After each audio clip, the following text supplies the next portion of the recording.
Здравейте отново! Представям на вашето внимание урок номер 4, който представлява инсталирането на самата програма, клиентската част на MaxTrade CTM. Програмата инсталатор е MaxTrade CTM инсталатор .exe, преди това смъкната от нас на десктоп. Стартираме програмата. С стартирането започва извличане на файлове за инсталацията на дадената програма.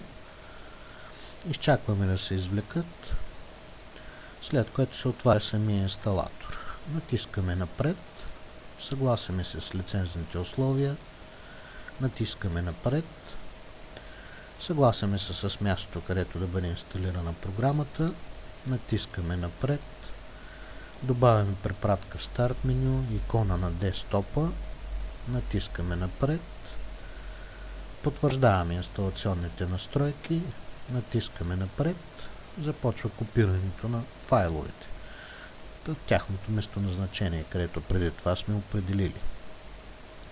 Съгласяме се с стартирането на програмата, натискаме бутона край.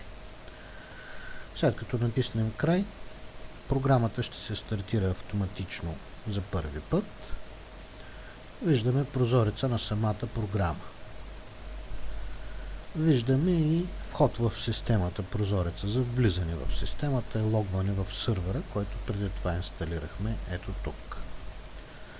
По подразбиране, програмата е настроена така, че да търси сървъра на локалния хост, т.е. на компютъра, на който сме инсталирали сървъра, на същия е инсталиран и клиент.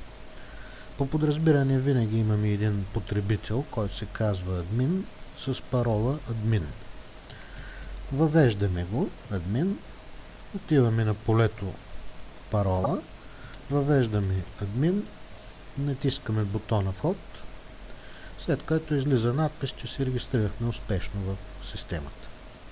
Натискаме бутона да, при което сме направили влизане в програмата. Това представлява заглавния прозорец на нашата програма. Горе имаме няколко пера за управление на различните програми. За всяко едно от перата излизат различни икони за работа. Перо система, перо фирмен профил, перо здравно досие, перо справка и анализи, перо прехвърляне на данни. Отиваме в перото система, съответно в статус бара на нашата програма виждаме изписано MaxTrade CTM версия 1.0.0.32. Това е версията с програмата, с която работим. Виждаме поле, което показва активния в момента сървър. Това е на localhost 1.0.0.3. т.е. тук. Потребителя виждаме, който е влязъл в момента, кога е влизал последно, името на собственика на продукта. С това виждаме, че програмата работи. Настройката на програмата и по-нататъчната работа ще бъде тема на наш бъдещ урок. От бутона изход можем да излезем от програмата. Натискаме изход. Виждаме на десктопа икона на програмата, която ако натиснем ще стартираме ръчно програмата.